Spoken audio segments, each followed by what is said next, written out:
Commerce related सभी update और notification के लिए विजिट ट्यूटोरियल चैनल को आज ही सब्सक्राइब कर दीजिए और बेल आइकॉन को क्लिक कर दीजिए सभी नोटिफिकेशन सबसे आगे पाने के लिए। So hello and welcome all of my student to visit tutorial. आज हम लोग सीखेंगे डबल कॉलम कैश बुक। ये बीकॉम और क्लास 11 स्टूडेंट के लिए बहुत ही इंटरेस्टिंग और इम्पॉर्टेंट एक चैप्टर है। तो चलिए देख लेते हैं illustration number 2। From the following information, prepare a suitable cash book and calculate the balance as on 31st December 2016. 2016 December 1 cash in hand 40,000, cash at bank 90,000. December 5 cash sale 12,000. December 12 receive a check from Roy and Company and deposited into bank 30,000. December 13 paid salary to employees by check. December 18 withdrawal from bank for personal use. December 20 check received from R and Company returned dishonored by the bank. December 30 office cash deposited into bank। ये question को solve करते हैं। तो 2016 दिसंबर 1 हम लोग start कर रहे हैं आंसर को। क्या बोल रहा है? ओपनिंग बैलेंस था टू बैलेंस बीडी। कैश का ओपनिंग बैलेंस था 40,000 और बैंक का ओपनिंग बैलेंस था 90,000। तो आप लोग देख ही लिए हैं, लेफ्ट हैंड साइड के ऊपर में डेबिट, राइट हैंड साइड के ऊपर में क्रेडिट, और एक चीज़ यहाँ पे कैश और बैंक का कॉलम अलग अलग से बनाया हुआ है। तो दिसंबर 1 2016 में कैश का ओपनिंग बैलेंस था 40,000, बैंक का ओपनिंग बैलेंस था 90,000। इसके बाद बोल रहा था कैश सेल हुआ है दिसंबर 5 तारीख को, तो हम लोग लिखेंगे दिसंबर 5 to sales account. Journal entry फिर से याद दिला देते हैं। जनरल एंट्री क्या हो रहा है? Cash account debit to sales account. तो कैश के ऑपोजिट में टू सेल्स है, तो यहाँ पे टू सेल्स बैठेगा और अमाउंट 12,000। और एक चीज़ समझा देते हैं कि कैश बुक के टू के साइड मतलब डेबिट के साइड में सभी तरीके का इनकम आता है और क्रेडिट के साइड में सभी तरीके का एक्सपेंस आता है। दिसंबर 5 के बाद दिसंबर 12 में बोल रहा है receive a cheque from R Roy and deposit into bank. तो आर रॉय से जो चेक मिला बैंक में हम लोग डिपॉजिट कर दिए, तो एंट्री क्या हो जाएगा? Bank account debit to R Roy account दिसंबर 12 को। तो आ जाते हैं, हम लोग लिख लेते हैं दिसंबर 12 में to Roy and company account. Bank में डिपॉजिट कर दिया हम लोग 30,000, बैंक में 30,000 डिपॉजिट हो गया। नेक्स्ट हम लोग आते हैं 13 तारीख को paid salary to employees by cheque. हम लोग सैलरी पे कर रहे हैं, तो सैलरी पे मतलब खर्चा हो गया, तो ये बाय के साइड में आ जाएगा। और journal entry salary account debit to cheque, cheque मतलब bank, salary account debit to bank, तो बैंक के अपोजिट में बाय सैलरी। तो यहाँ पे हम लोग लिख लेते हैं 2016 दिसंबर 13, तो हम लोग लिखेंगे by salary account. By salary account amount कितना है? अमाउंट है 48,000 का, तो हम लोग लिख देंगे 48,000 बैंक में, चेक के थ्रू पेड हो रहा है इसलिए।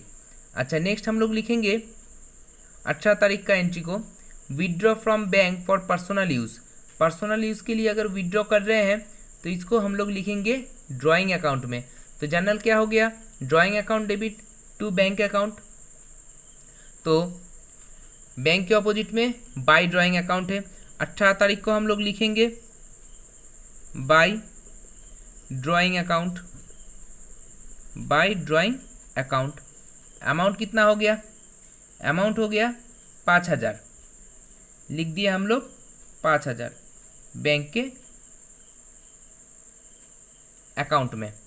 नेक्स्ट हम लोग कर रहे हैं 20 तारीख को check receive from Roy and company return dishonoured by the bank.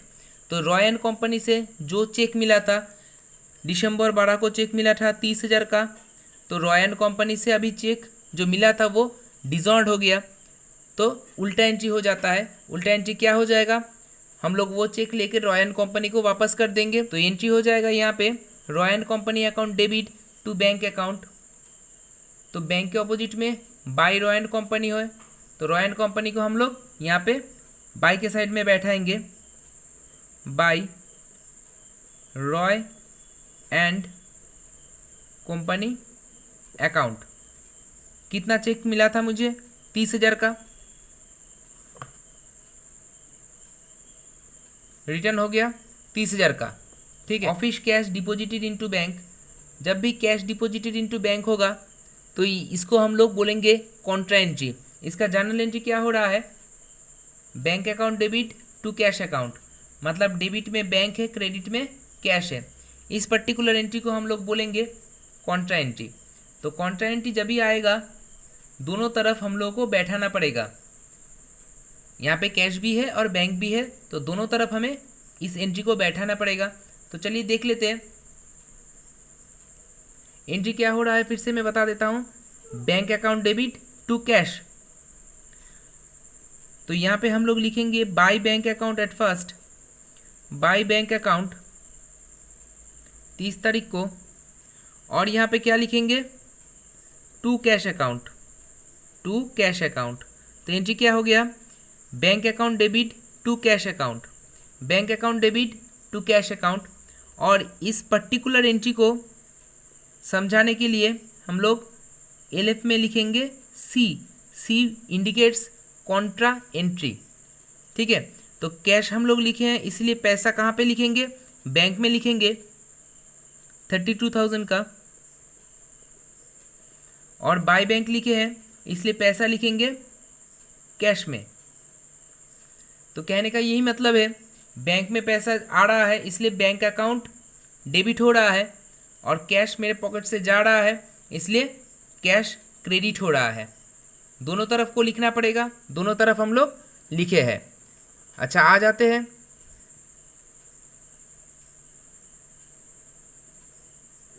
दोनों साइड को टैली कर देते हैं, बराबर करके देखते हैं कौन सा साइड में बैलेंस आएगा। तो डेबिट साइड में आ रहा है 52,000 और क्रेडिट साइड में आ रहा है 1,52,000। दोनों तरफ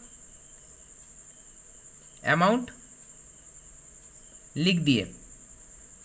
अब 52,000 से 32,000 माइनस करेंगे तो 20,000 आ जाएगा बैलेंसिंग फिगर, और 1,52,000 से क्रेडिट अमाउंट माइनस कर देंगे तो यहाँ पे आ जाएगा 69,000।